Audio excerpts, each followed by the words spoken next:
बोधिसत्वचरित परमपूज्य डॉक्टर बाबासाहेब आंबेडकरांच्या समग्र धम्मक्रांतीला जीवितपर्यंत समर्पित राहू। या ठिकाणी उपस्थित असलेले आदरणीय भिक्खू डॉक्टर सत्यपालजी महाथेरू यांना त्रिवार अभिवादन करून तुम्हा सर्व उपस्थित जणांच्या प्रती, विश्वातील तमाम मानवमात्रांच्या प्रती, सृष्टीतील सबंध सत्वरूपांच्या प्रती अनंतापार मंगल मैत्री, असीम असीम मंगल कामना। वर्षावास या उद्दिष्टाने आज आपण या ठिकाणी एकत्र आलो आहोत विश्वशांती बुद्ध विहारामध्ये। वर्षावास या शब्दातच त्याचा पूर्ण अर्थ आपणाला स्पष्ट होतो। वर्षा ऋतूमध्ये केलेला निवास म्हणजे वर्षावास। वर्षा ऋतूमध्ये कोणी कोठे निवास करावा या संदर्भात भगवंतांनी त्यांच्या काळामध्ये भिक्खूंच्या करिता जो विनय सांगितला, तो विनय आम्ही भिक्खू आमच्यामध्ये अधिक विकसित करण्याचा संकल्प करतो, तो पूर्णत्वास नेण्याचा संकल्प करीत असतो। वर्षा ऋतूमध्ये भिक्खूंनी एकत्र का राहावे, एकाच जागी का राहावे, तथागतांनी भिक्खूंना आदेश दिलेला होता। चारिका करत करत वेगवेगळ्या दिशेने भ्रमण करून आपल्या शुद्धचर्येला विकसित करून आपल्या ज्ञानाच्या प्रकाशाने स्वतः प्रकाशित होऊन इतरांना धम्माचा हा ज्ञानप्रकाश तुम्ही वितरित करा। तथागतांच्या आदेशानुसार भिक्खू भ्रमण करून धम्माचा प्रचार आणि प्रसार करतात। वर्षा ऋतूमध्ये भ्रमण करणे हे अशक्य आहे। अलीकडच्या काळामध्ये वर्षा ऋतू काहीसा कमी झालेला आहे, परंतु त्या काळामध्ये किंवा आजपासून पूर्वी 25-30 वर्षाच्या आधी आपण पाहत होतो, या वर्षा ऋतूमध्ये भिक्खू भ्रमण करण्यासाठी जातील तर भिक्खूंना अन्न मिळणार नाही, भोजन मिळणार नाही। तथागतांनी हा विनय बनविला त्यावेळेला भिक्खूंना एकच वस्त्र वापरण्याचा अधिकार होता, आणि जर भिक्खू पावसात ओले झाले तर ते वस्त्र त्यांच्या अंगावरच बाळत असे, त्यामुळे भिक्खूंना त्वचारोग होत असत। वर्षा ऋतूमध्ये पावसाळ्यामध्ये तुमचे ग्रहस्थांचे दरवाजे बंद असतात, त्यामुळे भिक्खू तुमच्या दारावर येऊन कधी आवाज देत नसतात। भिक्खू दारावर येऊन उभे राहिले याची तुम्हाला जाणीव होत नाही। भिक्खू फार वेळ उभे राहत नसतात, फार झालं तर अर्धा मिनिटपर्यंत ते उभे राहतात आवाज न देता, आणि तुम्हाला ठाऊक नसल्यामुळे भिक्खू तसेच रिकाम्या हाताने तिथून निघून जातात। असं अनेकदा होत होतं। भिक्खूंना वर्षा ऋतूमध्ये भोजन मिळत नव्हतं। त्यावेळेला भगवान बुद्ध राजगृहामध्ये होते। दुसऱ्या आषाढी पौर्णिमेला बुद्धत्व प्राप्ती केल्यानंतर भगवान बुद्धाला बिंबिसार राजाने जो वेळवण बगीचा दान दिला होता बुद्ध प्रमुख असलेल्या भिक्खू संघाला, राजगृहामध्ये भगवान बुद्ध असताना राजगृहामध्ये आणि राजगृहाच्या अवतीभोवती त्या काळी जवळपास 16-17 दुसरे सांप्रदायिक होते, जसे निगंठनाथ पुत्त ज्याला आपण महावीर जैन म्हणतो, संजय बेल्लटी बुत्त, अजित केशकंबली, असे 16-17 सांप्रदायिक होते। आणि त्या सांप्रदायिकांचे काही गण होते, त्यांचे शिष्य होते, कोणाचे 50, कोणाचे 20, कोणाचे 100, कोणाचे 200। त्यांनी त्यांच्या सांप्रदायिकांनी त्यांच्या गणांना, त्यांच्या शिष्यगणांना त्यांचे नियम सांगितलेले होते। जवळजवळ सर्वच सांप्रदायिक वर्षा ऋतूमध्ये एकाच ठिकाणी राहत असत, आपापल्या निवासामध्ये। एका सद्ग्रस्ताने भगवंतांच्या समोर हा विचार मांडलेला होता की भगवान, भिक्खू वर्षा ऋतूमध्ये भ्रमण करतील तर त्यांच्या पावलांनी चिखलात दसून जीवजंतू मृत्युमुखी पडतील। भिक्खू पावसात भ्रमण करतील तर त्यांच्या अंगावरचे वस्त्र ओले होतील, जे त्यांना बदलवण्याची मुभा नाही। भिक्खूंना वर्षा ऋतूमध्ये पुरेसं भोजन मिळणार नाही। भगवंतांनी तथागतांनी यावर विचार केला, चिंतन केलं. तथागतांना त्यामध्ये जे सत्य लक्षात आलं त्यावरून भगवंतांनी भिक्खूंना एकत्रित केलं. भगवान भिक्खूंना म्हणाले, भिक्खूंनो अनुमती देतो वर्षावास करण्याची, वर्षा ऋतूमध्ये एकाच ठिकाणी निवास करण्याची. त्यावेळेला जे ग्रहस्थ आणि गृहिणी त्या ठिकाणी तथागतांचा उपदेश ऐकण्यासाठी आलेले होते, भगवान त्यांना एक आव्हान करतात की वेगवेगळ्या ठिकाणी तुम्ही भिक्खूंच्याकरिता निवास निर्माण केले पाहिजे. भिक्खूंना तिथे निमंत्रित करून त्यांच्या अन्न वस्त्र निवाऱ्याची आणि औषधोपचाराची तुम्ही जबाबदारी घेतली पाहिजे. जेव्हा भिक्खू वर्षा ऋतूमध्ये एकाच ठिकाणी निवास करतील तेव्हा आपल्या स्वतःच्या धम्मविनयाचं चिंतन करतील, आत्मपरीक्षण करतील, त्यांना अधिकचा वेळ मिळेल. आपल्यामध्ये आपण धारण केलेल्या विनयमार्गाचा विकास कसा व्हावा यासाठी अधिकाधिक चिंतन करण्याची संधी भिक्खूंना त्या काळामध्ये मिळेल आणि तुम्ही त्याला सपोर्टिव्ह ठराल. त्या काळामध्ये भिक्खूंना अन्न वस्त्र निवारा आणि औषधोपचार पुरवून त्यांना एक समृद्धी द्याल, त्यांना एक बळकटी द्याल, एक बळ द्याल. त्या अनुषंगाने भिक्खू आपल्या विनयधर्माला विकसित करत करत तुम्ही जेव्हा त्यांच्या सानिध्यात आणि संपर्कात जाल, त्यांच्या सहवासात जाल, तेव्हा स्वतः अनुभव केलेला विकसित आपल्या स्वतःमध्ये विकसित केलेला धर्म भिक्खू तुम्हाला उपदेश रूपाने सांगतील आणि तुम्हालाही त्यातून धम्माचा लाभ होईल. कारण या 3 ते 4 महिन्यानंतर तथागतांनी आदेश दिल्याप्रमाणे भिक्खू जेव्हा भ्रमण करायला जातील त्यावेळेला तुम्हाला भिक्खू चर्चा करण्यासाठी सुद्धा मिळणार नाहीत, उपदेश ऐकण्यासाठी सुद्धा मिळणार नाहीत किंवा शील प्रदान करण्यासाठी तुमची इच्छाच झाली की विहारात जावं आणि शील ग्रहण करावं तर तिथे भिक्खू नसतील. आणि मग या 3 महिन्यामध्ये, या 4 महिन्यामध्ये भिक्खू जेवढा अधिष्ठान करतात त्या कालावधीमध्ये तुम्हा ग्रहस्थ आणि गृहिणींना सुद्धा एक फार मोठी संधी मिळते आपल्यामध्ये धम्म विकसित करण्याची. या दोन्ही बाजू लक्षात घेतल्या तर वर्षावास ही एक प्रचंड उपलब्धी आहे आम्हा भिक्खूंच्याकरिता, भिक्खुणींच्याकरिता आणि तुम्हा ग्रहस्थ आणि गृहिणींच्याकरिता. ज्या गोष्टी आपणाला इतरत्र कुठेही मिळत नाही.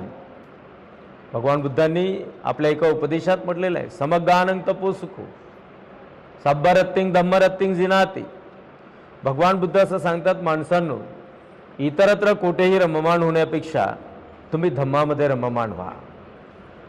आणि धम्मामध्ये रममाण होणे हे सर्वात श्रेष्ठ आहे. सब्बरत्तिंग धम्मरत्तिंग जिनाती. धम्मामध्ये रममाण होणे हे सर्वात श्रेष्ठ आहे. हे श्रेष्ठ कसे आहे शब्दाने ऐकल्याने कळणार नाही. आणि मग हे श्रेष्ठ कसे आहे जर भगवान बुद्ध म्हणतात तर अर्थातच ते अर्थपूर्ण असेल आणि आहेच. भगवान बुद्ध जेव्हा एखादी गोष्ट सांगतात तेव्हा ती तथ्यहीन असू शकत नाही आणि मग त्यामध्ये असलेलं तथ्य शोधण्यासाठी आपणाला तिथे जावं लागेल. त्यामध्ये असलेलं तथ्य शोधण्यासाठी आपणाला तिथे जावं लागेल. पुस्तकातून वाचून आपणाला ते कळणार नाही, चर्चा करून इतरत्र बसून आपणाला ते कळणार नाही. वर्षा ऋतूमध्ये ही एक मोठी संधी तुम्हाला मिळत असते. दुसरा एक फार मोठा लाभ तुम्हा ग्रस्त आणि गृहिणींना असतो वर्षा ऋतूमध्ये, ती एक उपलब्धी आहे की भिक्खू तुम्ही निर्माण केलेल्या निवासामध्ये सातत्याने राहत असल्यामुळे भगवंतांनी, भंतेजींनी आता उल्लेख केल्याप्रमाणे विशाखेला उपोसताच्या उपदेशासंदर्भात मार्गदर्शन केले. ते जे उपोसत आहे तुम्हा ग्रस्त आणि गृहिणींच्यासाठी आहे. उपोसत एक आचारसंहिता आहे. उपोसत ही ग्रस्त आणि गृहिणींच्याकरिता आचारसंहिता आहे. उपोसत तुम्हाला सातत्याने ग्रहण करता येणार नाही. अलीकडच्या काळात धर्मांतरित बौद्ध लोकांच्या मध्ये कोणीतरी काहीतरी गैरसमज निर्माण करताना आपल्याला दिसत आहेत मोठ्या प्रमाणात. कोणी सांगतायत की महिनाभर उपवास करा, 5 दिवस उपवास करा, 8 दिवस करा, 15 दिवस करा. आणि मग कोणी महिला, अधिक संख्येने महिला 15 दिवस, महिना, 2 महिने, 3 महिने उपवास करतात. बौद्ध धर्मामध्ये कर्मकांड नाही, अंधविश्वास नाही. जे सत्य आहे ते भगवान बुद्धांनी आपल्याला सांगितलं आहे. ते सत्य आपल्याला अनुभव करायचं आहे. आपण इतरांच्यासाठी ते करत नाहीत, ते अनुसरण आपण आपल्यासाठी करत आहोत. ही भावना आपल्यामध्ये जर आपण निर्माण केली तर मग मात्र आपल्याला त्याचा सत्याचा जो आहे तो अंत, त्याचं अंतिम जो अर्थ आहे, जे उद्दिष्ट आहे भगवंतांचं, ते आपल्याला लक्षात घेता येतं. मग या वर्षावासाच्या कालावधीमध्ये 3 महिने 4 महिने दर आठवड्याला प्रत्येक अष्टमी, अमावस्या आणि पौर्णिमेला भिक्खूंच्या द्वारे तुम्हाला अष्टशील उपोषण ग्रहण करता येतं. वर्षावास संपल्यानंतर भिक्खू तुमच्या निवासामध्ये नसतील आणि भिक्खू जर नसतील तर तुम्हाला अष्टशील कोण प्रदान करणार? तुम्ही स्वतः अष्टशील ग्रहण करू शकता, परंतु अष्टशील ग्रहण केल्यानंतर तुम्हाला मार्गदर्शन कोण करणार? भिक्खू मार्गदर्शन करतील म्हणजे काय करतील? जसं एक शीलानुस्मृती आहे, शील गुणांचं अनुस्मरण करणे. मग त्यावेळेला तुम्हाला स्मृतिशील व्हायचे, तुम्हाला चिंतनशील व्हायचे की हा अष्टशील उपोषणाचा मार्ग तथागतांनी सांगितला, अर्हतांनी त्याचा स्वीकार केला, तथागतांच्या काळातल्या भिक्खूंनी त्याचा अंगीकार केला, वर्तमानातले भिक्खू त्याचा अंगीकार करतायत, अनुसरण करतायत. आणि त्यांच्याद्वारे मी जर हा मार्ग अनुसरण करत आहे, त्यांच्याद्वारे जर मी हा मार्ग स्वीकार करत आहे, तर मी सुद्धा आजचा पूर्ण दिवस, आजची पूर्ण रात्र या मार्गाला काटेकोरपणे पालन करेल. ही एक संधी वर्षावासाच्या या कालावधीमध्ये तुम्हा ग्रस्त आणि गृहिणींना देखील प्राप्त होत असते. वर्षावास हा भिक्खूंच्या करिता आहे, तुम्हा ग्रस्त आणि गृहिणींच्या करिता नाही. राहिली गोष्ट आता एक फार मोठं कन्फ्युजन धर्मांतरित बौद्ध लोकांच्या मध्ये सध्या वर्तमानामध्ये आहे, बौद्ध संस्कृतीच्या बाबतीमध्ये. ग्रंथ वाचन ही बौद्ध संस्कृतीच नाही. खेड्यापाड्यामध्ये आम्ही जातो, कोणी कोणी लोक आता तुमचं पाहून, तुमचे नातेवाईक जे खेड्यापाड्यात असतात तुमच्या घरी आले की तुम्ही त्यांना सांगता किंवा तुमच्या विहारामध्ये चालतं ते पाहून ते त्यांच्या गावात करतात. आम्ही जेव्हा खेड्यात जातो त्यावेळेला ते आम्हाला असं म्हणतात की बनतेजी आम्ही पोथी लावली, आणि ते बुद्ध विहारामध्ये एखादं पुस्तक वाचतात, आमच्या पोथीची समाप्ती आहे, आम्ही पोथी सुरुवात करत आहोत. म्हणजे हा अत्यंत चुकीचा पायंडा आहे.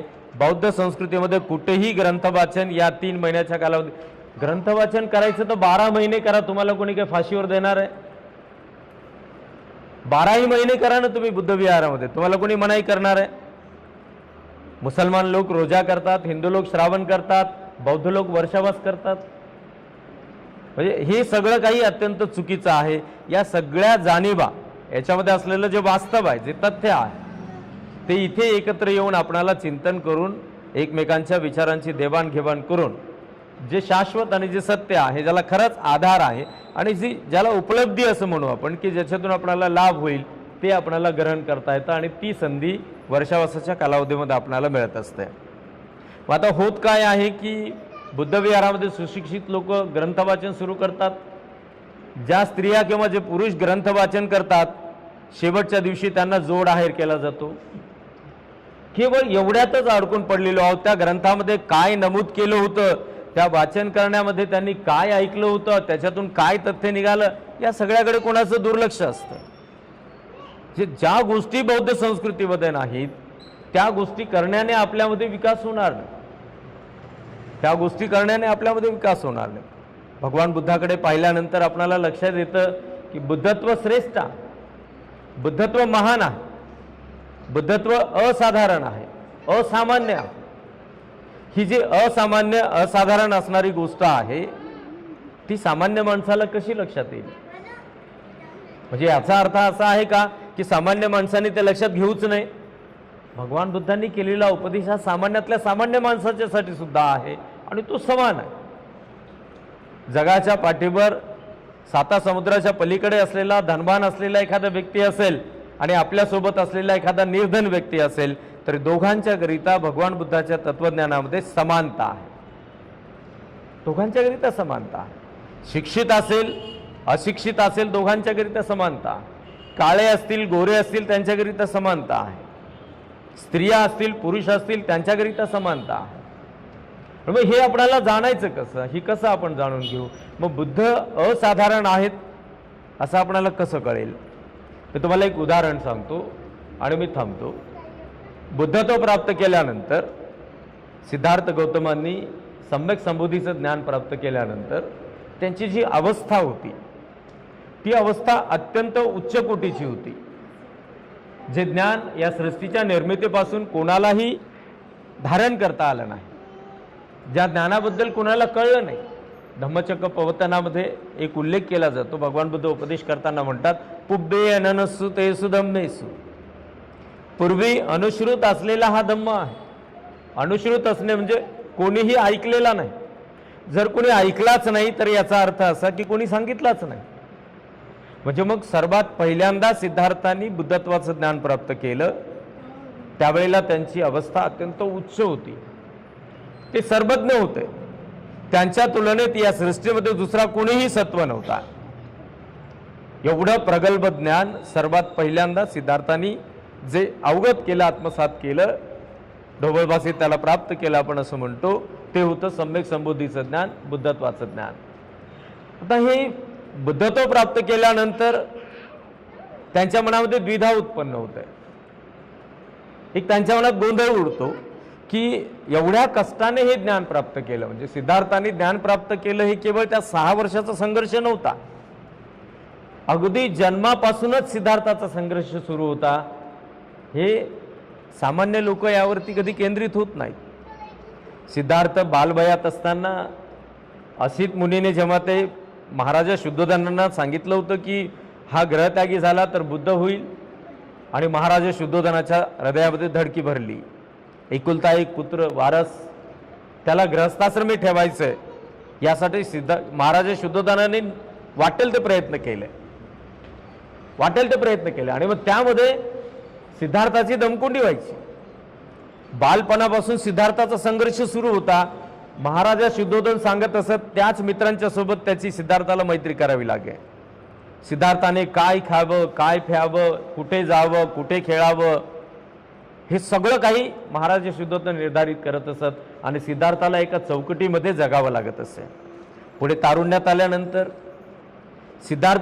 आल्यानंतर महाराजा शुद्धोधनाला असं वाटलं की तारुण्यातलं जे वय आहे ते आसक्तीकडे वळविणारं वय आहे आणि सहज आसक्तीत पडणारं वय आहे.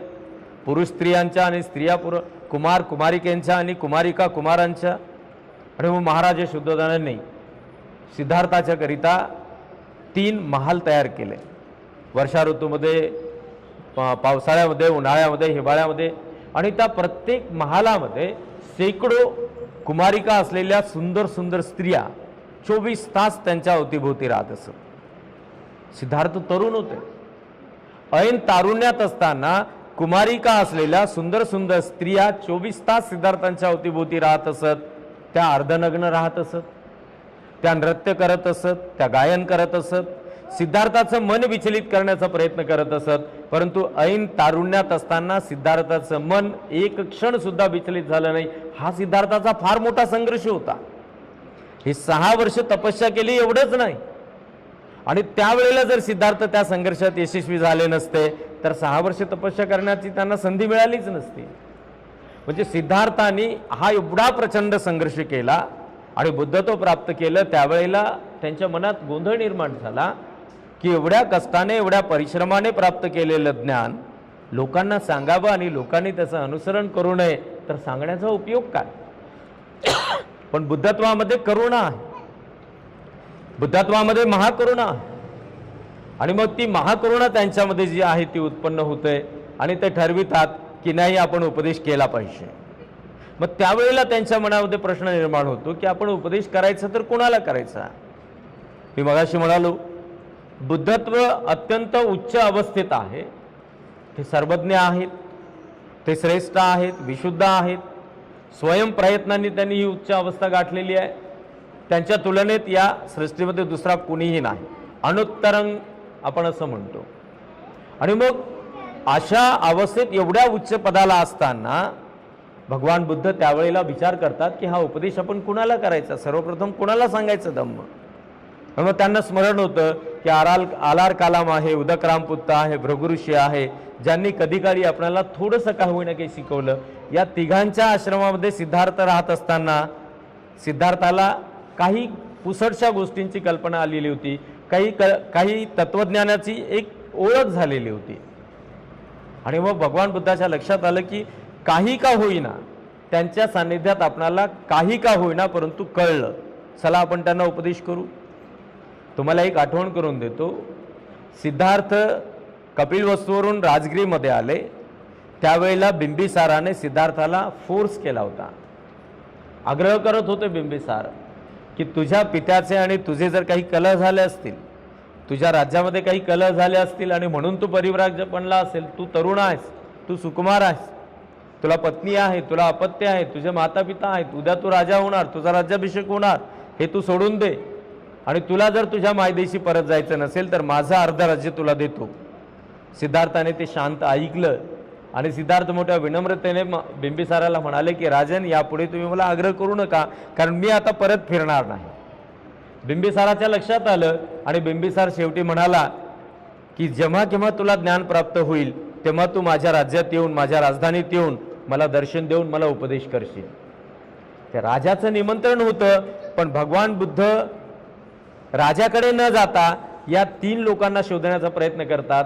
या तिघांचाही मृत्यू झाल्याचं जेव्हा भगवंतांना कळतं तेव्हा भगवान बुद्ध पुन्हा स्तब्ध होऊन चिंतन करतात आणि मग त्या 5 जटाधारी असलेल्या साधूंचं त्यांना स्मरण होतं. कौंडिन्य, वप्प, भद्दीय, महानाम आणि अश्वजित. या साधूंचं काय बरी तिथे महत्व? जटाधारी साधू, साधारण असलेले साधू. बुद्धत्व आता अत्यंत उच्च कोटीच्या सर्वज्ञ अवस्थेला प्राप्त झालेलं, तरी भगवान बुद्ध त्या 5 साधारण असलेल्या जटाधारी साधूचं स्मरण करतात. कशासाठी? तर त्या 5 जणांनी आपल्याला कधीतरी सहवास दिला, त्या 5 जणांनी आपल्याला सहकार्य केलं, आपल्याला आपली सेवा केली, आपला आदर केला आणि त्या 5 जणांना आपण उपदेश केला पाहिजे. मनामध्ये धारण करून भगवान बुद्ध महाबोधी वृक्षापासून वाराणसी जवळच्या ऋषिपतन मर्गदावनापर्यंत, आज जर आपण बाय रोड जातो तर 250 किलोमीटरचं अंतर आहे. राजाकडे न जाता 250 किलोमीटर पायी पायी चालत चालत भगवान बुद्ध गेले. कुणाला उपदेश करण्यासाठी? 5 साधारण परिव्राजकांना उपदेश देण्यासाठी. बुद्धत्व यामुळे असाधारण आहे, बुद्धत्व म्हणून असाधारण आहे. आणि म्हणून या असामान्य असलेल्या बुद्धत्वाला जाणून घेण्यासाठी भगवान बुद्धांनी जे स्वयं अनुसरण केलं. का गेले भगवान बुद्ध त्या 5 जणांच्या पर्यंत 250 किलोमीटर पर्यंत? तसं पाहिलं तर बाय रोड राजगीर बुद्धगयेपासून महाबोधी वृक्षापासून 94 किलोमीटर आहे, 84 किलोमीटर आहे. 84 किलोमीटर हे अंतर सोडून भगवान बुद्ध 250 किलोमीटरचं अंतर जातात. राजाकडे न जाता भगवान बुद्ध त्या 5 साधारण साधूकडे जातात. बुद्धत्वामध्ये कृतज्ञता आहे. बुद्धं शरणं गच्छामी आपण म्हणतो की नाही, मी बुद्धाला शरण जात आहे, बुद्ध ज्या वाटेने गेले त्या वाटेने मी जात आहे, मला जायचं आहे, मी जाणार आहे. मग बुद्ध कोणत्या वाटेने गेले? अर्थात वाटेने गेले याचा अर्थ बुद्धांनी कशाचं अनुसरण केलं? तर बुद्धांनी ज्याचं अनुसरण केलं ते मला अनुसरण करायचं आहे, म्हणून मी भावना करतो बुद्धं शरणं गच्छामी. आणि हो, बुद्धत्वामध्ये कृतज्ञता, बुद्धत्वामध्ये नम्रता आहे.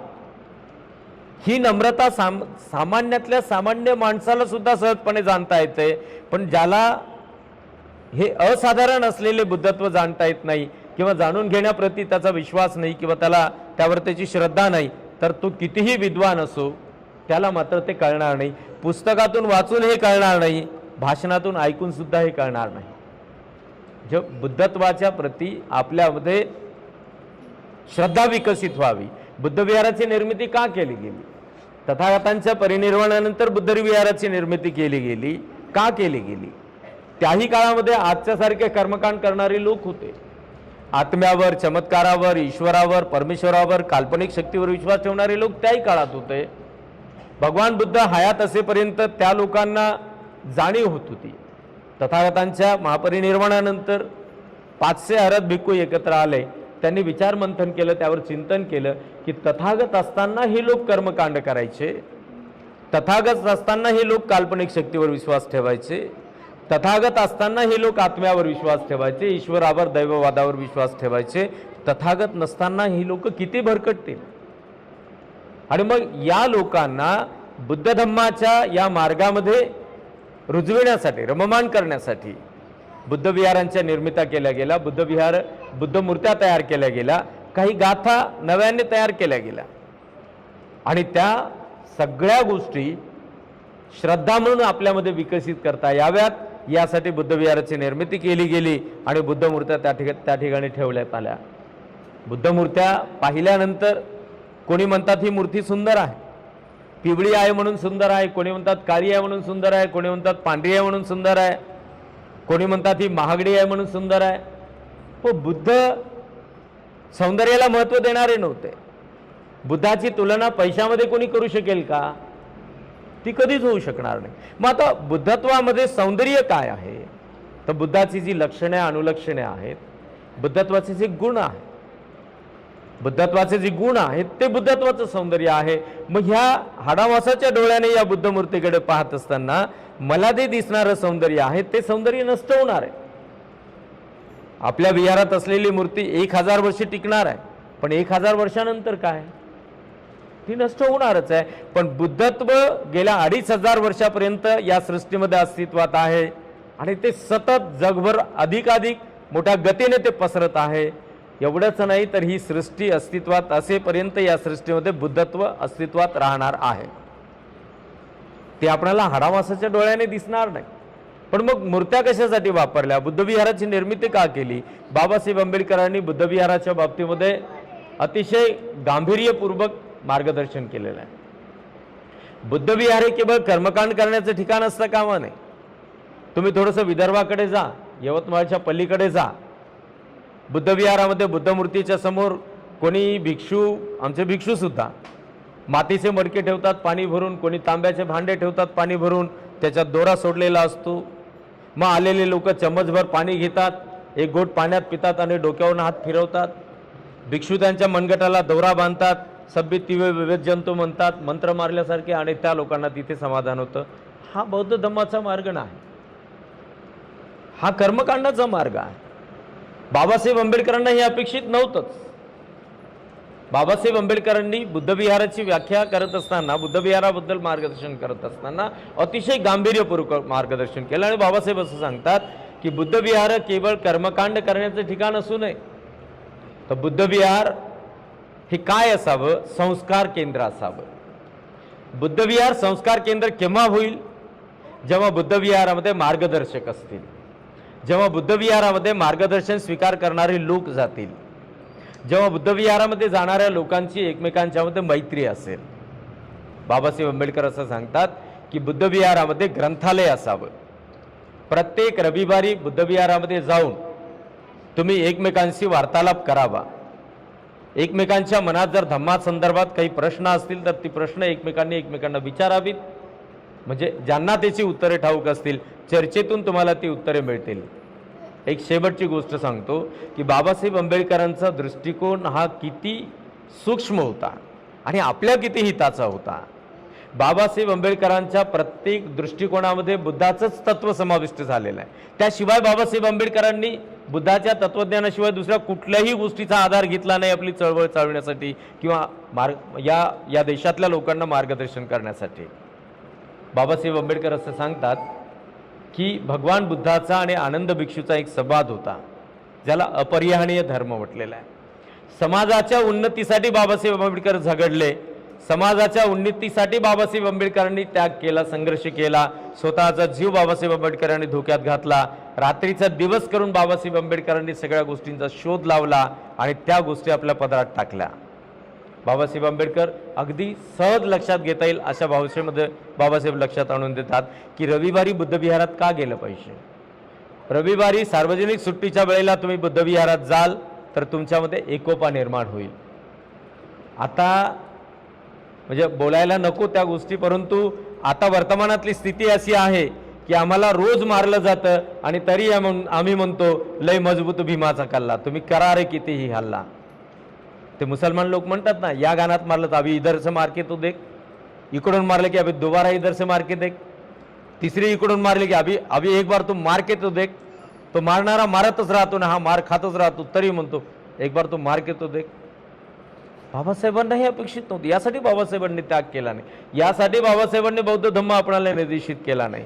तर बाबासाहेब आंबेडकरांची ही धारणा होती की दर रविवारी सार्वजनिक सुट्टीला तुम्ही एकत्रित याल तर तुमच्यामध्ये असलेले छोटे मोठे मतभेद असतील ते दूर होतील, तुमच्यामध्ये समता नांदेल, तुमच्यामध्ये एकोपा असेल. आणि बाबासाहेब म्हणाले की मुसलमानांच्या वाट्याला दुसरे कोणी का जात नाहीत, कारण त्यांच्याकडे तलवारी असतात, ते एकोप्याने राहतात.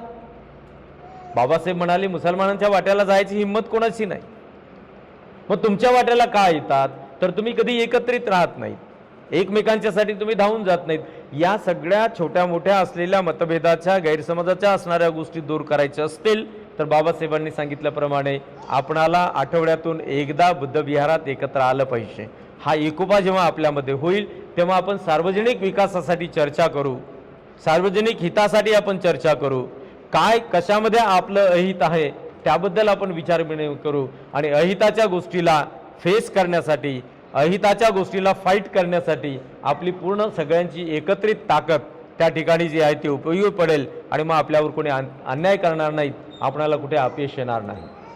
ही गोष्ट भगवान बुद्धांनी 2500 वर्षाआधी सांगितलेली होती की ज्या प्रदेशातले लोक, ज्या समूहाचे लोक वारंवार एकत्र बसणे उठणे करतात, एकत्र बसणे उठणे करत असताना एकमेकांच्या विचारांची देवाणघेवाण करतात, एकमेकांच्या विचारांची देवाणघेवाण केल्यानंतर सर्वानुमते सार्वजनिक विकासासाठी काही ठराव पारित करतात आणि पारित केलेल्या ठरावाची सर्वांनी आपापल्या क्षमतेनुसार सर्वांनी मिळून त्याची अंमलबजावणी करतात। तर भगवान बुद्ध असं सांगतात की अशा समूहाचा पराभव करणारी शक्ती जगामध्ये मला कुठेही दिसत नाही। आणि बाबासाहेबांना आपल्याकडून हे अपेक्षित होतं। मग हे तुम्हाला घरात बसून मिळणार नाही, हे तुम्हाला पुस्तकात वाचायला मिळेल, पण पुस्तकात वाचून हे तुम्हाला अनुसरण करता येणार नाही। अनुसरण करणे म्हणजे प्रॅक्टिकल आहे, अनुसरण करणं हे प्रॅक्टिकल आहे। आणि मग अनुसरण करायचं असेल, त्या मार्गाने जायचं असेल तर मात्र आपणाला निष्ठावान बनायचं असेल, बाबासाहेब आंबेडकरांच्या चळवळीच्या प्रती, बुद्ध धम्म आणि संघाच्या प्रती आपली श्रद्धा विकसित करायची असेल तर बुद्धविहारात येणे आपल्यासाठी हे बंधनकारक म्हणून, नियम म्हणून नाही, लादलं गेलं नाही, तर स्वेच्छेने आपणाला येणे किती महत्त्वपूर्ण आहे हे आपणाला या ठिकाणी जे आहे ते ठरवलं पाहिजे। या 3 महिन्याच्या कालावधीमध्ये जेवढा अधिक धम्म तुम्हाला संकलित करता येतील, जेवढे अधिक तुमच्या मनामध्ये असलेले धम्माच्या संदर्भात असणारे प्रश्न असतील, त्या प्रश्नांची उकल करून घ्यायची असेल तर आपली श्रद्धा विकसित करण्यासाठी हा एक फार मोठा आपल्यासाठी कालावधी आहे, ही फार मोठी उपलब्धी आहे। यावेळेला भिक्खूंच्या द्वारे तुम्हाला वेळोवेळी वेगवेगळ्या विषयावर मार्गदर्शन होतात आणि त्या मार्गदर्शनातून बुद्ध धम्म आणि संघाच्या बाबतीमध्ये, बौद्ध संस्कृतीच्या बाबतीमध्ये ज्या आपण न जाणलेल्या गोष्टी आहेत त्या जाणून घेण्याची संधी आपल्याला मिळते। अपेक्षा आहे, तुम्हीच आयोजित केलंय, तुम्हीच मला निमंत्रित केलंय, अपेक्षा करतो। फार मोठे म्हणजे डोसके मोजण्यासाठी बाबासाहेब आंबेडकरांनी प्रयत्न केला नव्हता, बुद्धांना तर अपेक्षाच नव्हती, बुद्धांनी तर 5 जणांना उपदेश करण्यापासून सुरुवात केलेली होती। हजारो लोक असले पाहिजे अशी तथागतांना अपेक्षा नव्हती, पण मग जे लोक असतील ते निष्ठावान असले पाहिजे। 4च असो, बाबासाहेब म्हणाले मला फक्त 5 निष्ठावान माणसं मिळाली असती। आपल्या आयुष्याच्या संध्याकाळी बाबासाहेब आंबेडकर ढसाढसा रडायचे आणि बाबासाहेब आंबेडकर बोलून दाखवायचे की मला 5 निष्ठावान माणसं मिळाली असती तर मी या देशाचा कायापालट केला असता। आणि अशाच विचारामध्ये बाबासाहेब आंबेडकरांचं परिनिर्वाण होतं, बाबासाहेब आंबेडकरांचा शेवट होतो। आपणाला आपली निष्ठा जोपासायची आहे, जे जगणं आपण जगत आहोत त्याप्रती आपली निष्ठा आपल्याला विकसित करायची आहे। आणि म्हणून या कालावधीमध्ये आपण अधिकाधिक धम्म संकलित करण्याच्या हेतूने वर्षावासाचं वैश्वशांती बुद्धविहारामध्ये नांदेड या ठिकाणी हे जे आयोजन केलेलं आहे, आपण सर्व याचं मूल्य जाणून आपल्यामध्ये अधिकाधिक विकास व्हावा, धम्माचा विकास व्हावा, धम्म रुजावा यासाठी प्रयत्न करणार आहोत। आज या ठिकाणी आपण सर्व उपस्थित आहात। आयुष्यमान प्रसेनजीत सुरेशदादा गायकवाड व आयुष्यवती प्रणाली प्रसेनजीत गायकवाड, एक अतिशय हा योगायोग नाही, मी पुन्हा आता 5 मिनटं आता ह्या गोष्टीला थोडंसं मी म्हणजे हा योगायोग नाही, बुद्धाच्या तथागतांच्या बाबतीमध्ये सुद्धा काही लोकांचे गैरसमज आहेत की आषाढी पौर्णिमेला स्वप्न पडतं, आषाढी पौर्णिमेला ते ध्यान साधना करतात, आषाढी पौर्णिमेलाच त्यांचं लग्न होतं, आषाढी पौर्णिमेलाच घरत्याग करतात, आषाढी पौर्णिमेलाच उपदेश करतात, असं कसं होऊ शकतं? कुणाच्या मनात प्रश्न निर्माण होतात। पण ही असामान्य गोष्ट आहे, ही असाधारण गोष्ट आहे। मग ही असाधारण गोष्ट जाणून घेण्यासाठी आपणाला त्या दिशेने जावं लागेल। निव्वळ प्रश्न करण्याने होणार नाही, निव्वळ प्रश्न करण्याने होणार नाही। त्या लेकराला 6 महिने होऊन गेले, पण एक निर्धार केला की वर्षावासाच्या म्हणजे पौर्णिमेच्या दिवशी बुद्धविहारात जाऊन तिला खाऊ घालायचं। कोणी कोणी म्हणतात बनतेजी आमच्या घराला पावलं लागू द्या ना, माझ्या लेकराला नातवाला काही खाऊ घाला तुमच्या हाताने। अरे त्या पावलाला धूळच धूळ लागलेली आहे। मी दादानं म्हटलं बा का आणतात विहारामध्ये? नाही, तिला पौर्णिमेच्या दिवशी पहिल्यांदा विहार दाखवायचं म्हणाले। हा योगायोग नाही, ही मनात उत्पन्न झालेली चेतना आहे। आणि याचं प्रतिबिंब जर या कवळ्या मनावरती म्हणजे या मनोपटलावरती प्रतिबिंबित होतं तर भविष्यामध्ये तुम्हाला तुमच्या लेकरांची चिंता करण्याची गरज नाही. तिचं नावच मुदिता आहे. मुदिता एक ब्रह्मविहारामध्ये असलेला एक घटक आहे, बुद्धत्वाचा एक तो गुण आहे. आणि त्या अनुषंगानं आपण एवढ्या मोठ्या संख्येने तिला आशीर्वाद देत आहात, तिच्याप्रती मंगल कामना करत आहात. ती तिच्या जन्मानंतर पहिल्यांदा अन्नप्राशन करत आहे, हा मंगल प्रसंग आहे. असे काही प्रसंग मनावर प्रतिबिंबित होतात तर बौद्धिक विकास माणसाचा होतो त्या दिशेने, त्या विषयाच्या अनुषंगाने. एकंदरीत आजचा हा पवित्र दिवस आपणा सर्वांच्यासाठी मंगलदायी ठरो अशी मंगल भावना करून त्रिरत्नानुभावे आपल्या सर्वांच्या मांगल्याची हितासुखाची कामना करतो. बुद्धधम्म आणि संघ त्रिरत्नांच्या अनुकंपेने, बुद्धधम्म आणि संघ त्रिरत्नांच्या प्रभावाने, पुण्यप्रतापाने, आपापल्या कुशल आचरण विचार आणि व्यवहार बलाच्या परिणामाने तुम्हा सर्व उपस्थित जणांना, विश्वातील तमाम मानवमात्रांना, सृष्टीतील सबंध सत्वरूपांना सदैव सदैव सुख समाधान शांती लाभो, निरोगी दीर्घायु लाभो, सर्वांचे मंगल हो, सर्वांचे कल्याण हो, सर्वांचे जय मंगल हो.